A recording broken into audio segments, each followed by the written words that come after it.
نحمدہ ونصلی ونسلم علی رسولہ الکریم اما بعد فاعوذ باللہ من الشیطان الرجیم بسم اللہ الرحمن الرحیم۔ صحیفہ ہمام منبع کی آج حدیث نمبر 13 ہے اور اس حدیث پاک کا تعلق اللہ تبارک و تعالیٰ عز و جل کی رحمت، شان رحمت کی بلندی کی طرف ہے۔ آپ نے دیکھا کہ پچھلا جو درس تھا ہمارا اس کے اندر اللہ تبارک و تعالیٰ عز و جل کے عذاب کا ذکر تھا، دوزخ کی سختی کا ذکر تھا، اور اس کی اگلی جو حدیث پاک ہمام بن منبع کے صحیفہ میں درج کی گئی ہے، یہ اللہ تبارک و تعالیٰ عز و جل کی رحمت کی بلندی کی طرف اشارہ ہے اور گناہ گاروں کی ڈھارس بنائی گئی ہے کہ اگر گناہ گار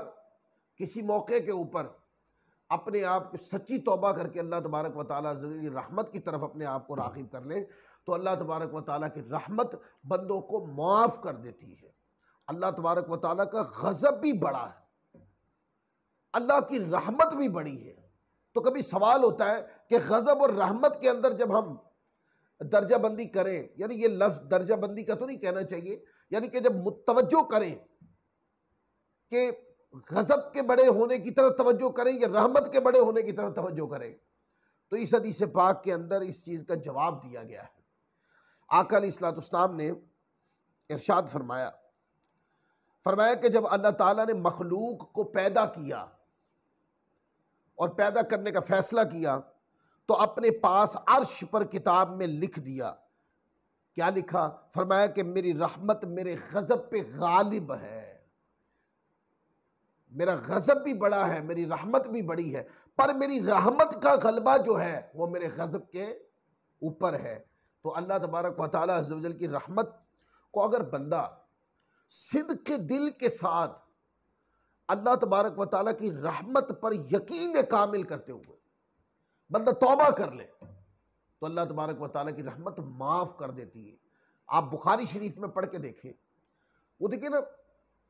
100 بندوں کو قتل کیا تھا، لمبا واقعہ اختصار کے ساتھ 100 بندوں کو قتل کیا تھا، پر اس امید کے ساتھ کہ اللہ تبارک و تعالیٰ کی رحمت مجھے معاف کر دے گی، وہ توبہ کر کے اچھے لوگوں کی سنگت میں جا رہا تھا۔ جب سچے دل سے توبہ کر لی تو اللہ نے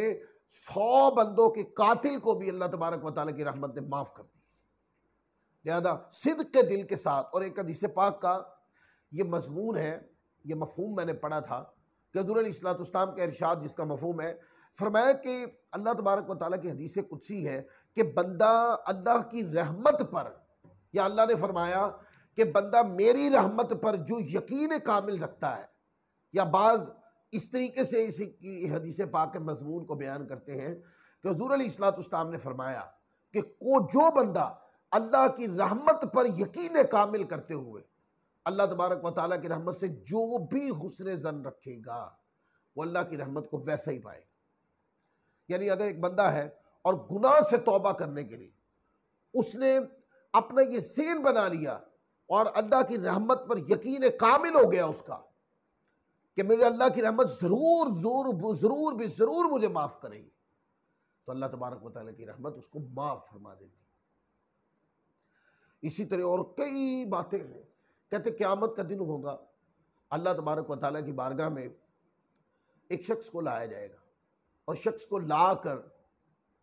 اللہ تبارک و تعالیٰ عز و جل اس کے اور مخلوق کے درمیان میں پردہ حائل فرما دے گا اور اس بندے سے فرمائے گا، اے بندے کیا تو نے یہ گناہ بھی کیا ہے؟ اللہ تعالیٰ سارے گناہوں کا اقرار کروائے گا اور وہ بندہ کہے گا، اے مالک کریم میں اقرار کرتا ہوں کہ میں نے یہ بھی گناہ کیا ہے، میں نے یہ بھی گناہ کیا ہے، میں نے یہ بھی گناہ کیا ہے۔ اور جب سارے گناہوں کا اقرار کر لے گا اللہ کی بارگاہ میں تو اللہ تبارک و تعالیٰ فرمائے گا، بندے جاؤ میں نے تیرے سارے گناہ نیکیوں سے بدل دیے، اور پردہ اٹھا کر فرشتوں سے حکم ہوگا کہ اعلان کرو کہ یہ وہ شخص ہے کہ جس کے نامہ اعمال میں کوئی گناہ ہی نہیں ہے۔ آقا کی شفاعت کے ذریعے غلاموں کو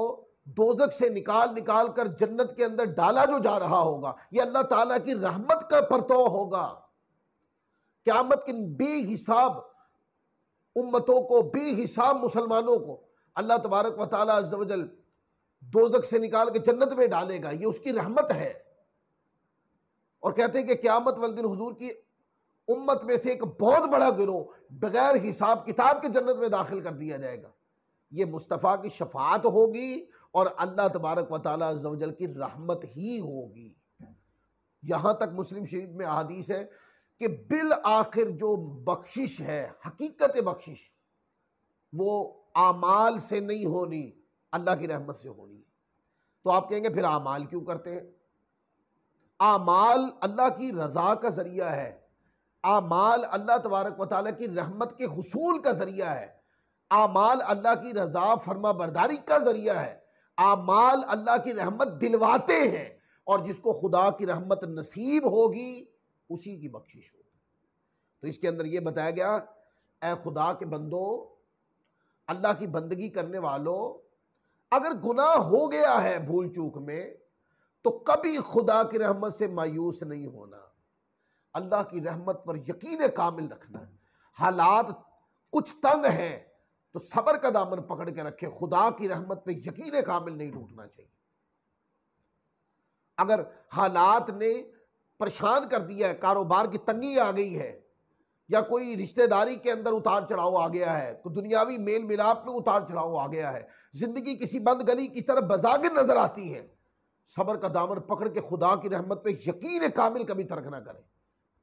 کیونکہ اگر زندگی بظاہر انسانی سوچ سے ایک بند گلی کی طرف منتقل ہو رہی ہے تو وہ بند گلی سے نکلے بھی گی خدا کی رحمت سے،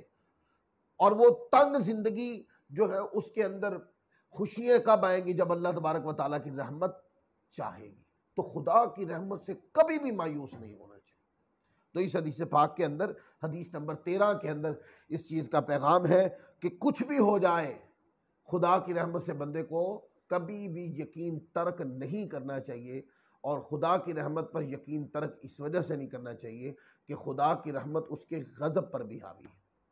اللہ تعالی ہم سب کو عمل کی توفیق عطا فرمائے۔ وما علینا الا البلاغ المبین۔